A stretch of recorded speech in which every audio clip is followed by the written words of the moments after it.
Welcome to EFT Nation, your home for all things tapping. For show notes and resources, please visit EFTtappingtraining.com. We are your tapping hosts. I'm Alina Frank. And I'm Craig Wiener. The information provided in this podcast is not a substitute for counseling or medical advice.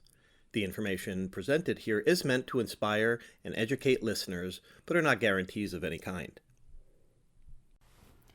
All right, this is part 3 of working with secondary gains, and this is all about safety. Please go back and listen to part 1 and part 2. We'll have the links in the show notes, and also the original podcast episode that we did on psychological reversal / secondary gains as a way to get a general overview of what the themes are and how to work with secondary gain. But let's dig deep into the biggest one. We've left the biggest one and the most prevalent one for last. So yeah. And so that's the element of, another way that many people will refer to the secondary gain is also how we sabotage ourselves. Right. So that idea of self-sabotage is another term that helps to describe why I try to make progress on something in my life, why I try to change something, why I try to let go of a pattern. And then I find myself not, and stopping my progress and procrastinating on it or hiding from it, and all the different ways in which we get in the way of achieving what it is that our heart desires. Right. And we can create circumstances that seem beyond our control. See, no wonder I couldn't do that. It's because X happened or somebody showed up or whatever. But they're all ways that we, on a deeper level, aren't feeling ready to progress. And as Alina said, one of the biggest ones is that we don't feel safe to make a change. Yeah, and again, go back and listen to the overview of this theme, of this topic, because it'll get into how to address it with clients. We want to present it as something that usually happens below the our conscious awareness. Yeah. So I was just going to make it real, some different examples of how might this show up. Okay. So, somebody comes in, a client comes in, or you are presenting with, we hear this one a lot, especially with EFTers. I want to do some authentic marketing. I want to be putting myself out there to promote my business. Right? That's one I hear a lot. And yet, first steps happen, and then we let go of the efforts and we stop. We hit a wall. So we're going to explore what might not feel safe about that. Or somebody might come in saying they're in a relationship, and I want to let go of my anger, my resentment with my partner, and I want to be able to have that heart connection again. And we'll talk about how and the fear sense of safety can go on. So another one that just go a little bit deeper. All right. So well, let me take the first happened? one then. So if you're going to do it that way. So, all right. So if I want to be more authentic, I want to start putting myself out there to promote my business. Right. Well, kind of that authenticness also means being more me, which means maybe feeling more vulnerable, which maybe opens myself up to people's judgments and criticisms and comments on my videos and all of those things that don't feel safe because they feel like and resemble times in my past where it didn't feel safe to receive that kind of criticism and judgment. So that would be an issue of safety. So the fear is that you might get judged, or that they might reject you, or they might make a mean comment. And they might embarrass me or shame me, or they might, they were a fan, they might leave me, they might unsubscribe. So all of those things, as you can hear in those, will have roots from our past about other times that we felt left, abandoned, judged, criticized, unsupported, all of those things. So, that's one way it could show up that way. In a business. If you're working on your business goals. Right. For relationship, is coming up with, so, I have, for whatever reason, this anger towards, this hostility towards, this resentment towards my partner, and I really want to let that go so we can have a better relationship, we can both be happier, we both deserve good things. And I start to make some efforts towards that, and then whatever, an argument, something happens, and it's the hell with that, right? And I just kind of give up on that because, again, in those efforts, I started to put myself out there in a way that felt more open, more vulnerable. But then I also started to look at, like, if this really did resolve, that's going to demand a greater level of intimacy and connection and efforts and staying open. And again, similarly, what happens if my partner doesn't accept that, rejects me, humiliates me, makes, does something in a way that when I'm in a really open and vulnerable place, really hurts me with something that was said or done, etc. So that's two. All right. Okay.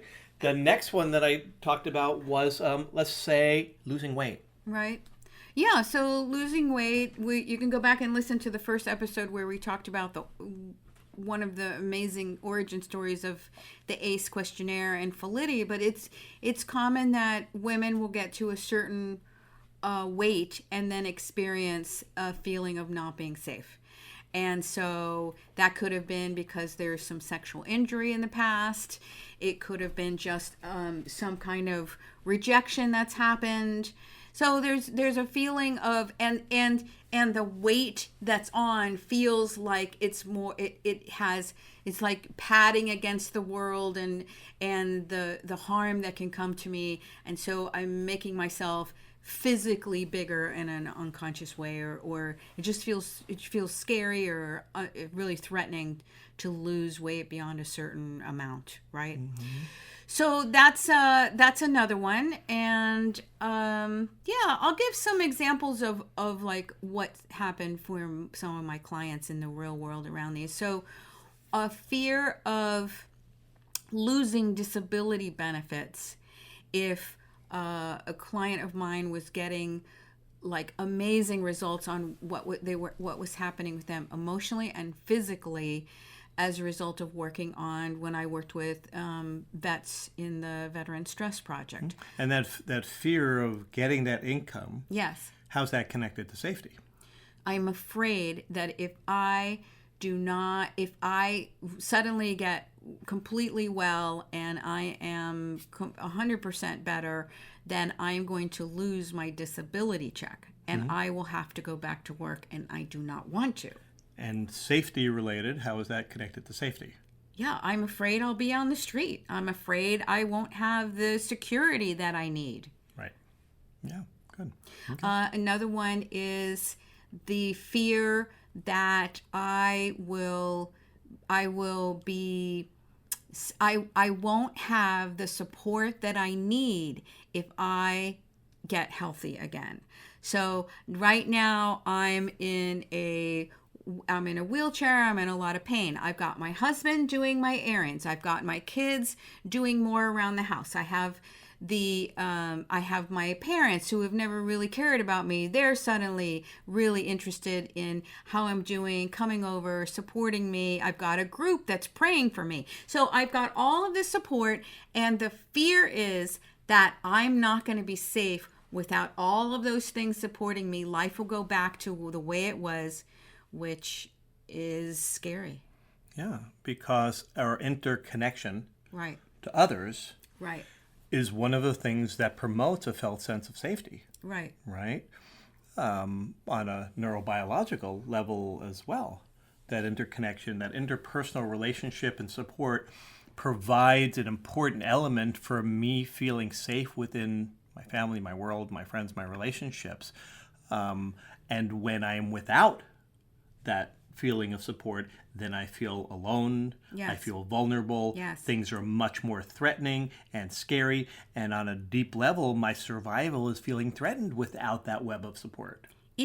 I would say, even if it's the wrong kind of support, even if it's toxic relationship enabling sort of behaviors that I'm getting from the people around me, it's still a sense of that's familiar to me, and there is a fear of the unknown if I end a relationship that isn't serving me with somebody who's let's say enabling my drug use, or ending a bad relationship or marriage because I'm afraid of the financial consequences. Now, that absolutely needs to be addressed at the right time, at the right place, when there's connection, rapport, safety. And I will say it again and again, let it show up in your clients organically. It will show up organically. One of the ways that you can uncover this is again by having them close their eyes, imagining themselves at the goal. How do they feel? How do they feel reaching the goal? Is it safe? Is it comfortable? Is it exciting? Or is it terrifying? And explore that. And you really want to dig down to find those specific events that are related to that. So even having them make up the scene where they're being criticized. By whom? Where are they criticizing you? What are they likely saying? That is all really important to get to in order to resolve it.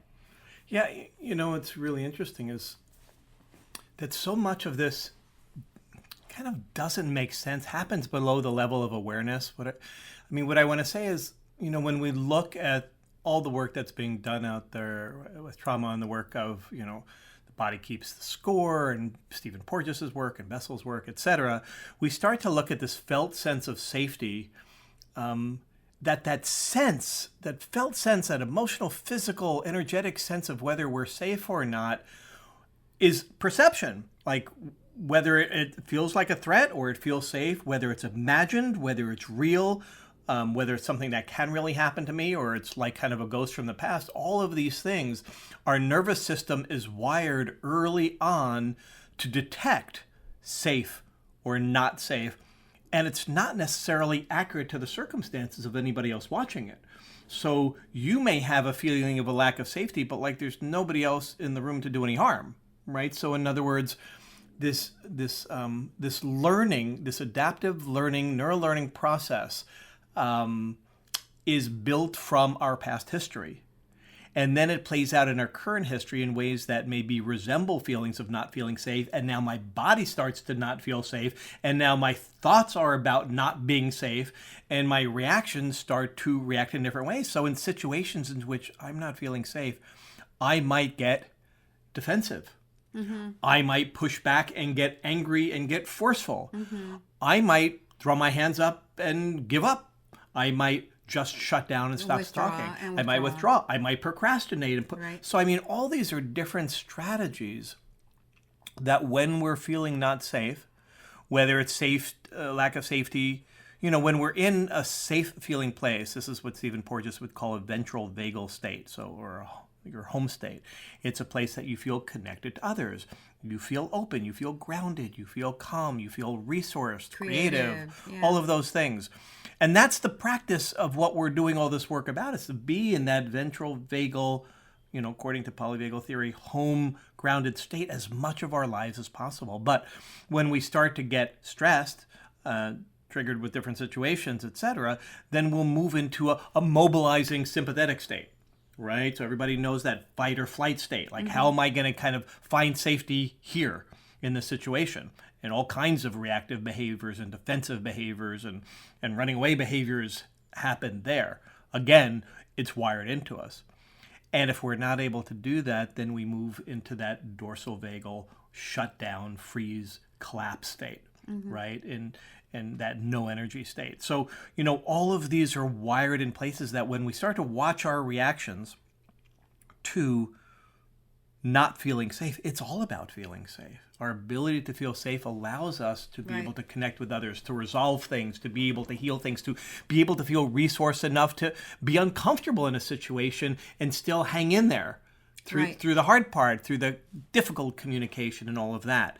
But that discomfort and the fear and that lack of sense of safety, when we haven't really done a lot of our personal work, has us adopt strategies that are going to make us feel like we're going to survive it, but not necessarily resolve it or win or overcome it. Right. That is such an important point in all of this, because like the wiring that you're talking about that's happening with our nervous system happens really early on. Mm-hmm. And so it could be like we have this super hypersensitive internal Geiger counter that perceives threat, threat, threat, threat. Just with the roll of somebody's eyes, and they have a Right. twitch in their eyes. Exactly. Right? And you could very easily say, I'm taking care of myself by not being around that person. Or I am the universe is telling me that I should always go for the things that I feel good about, and that doesn't feel good, so I'm going to withdraw.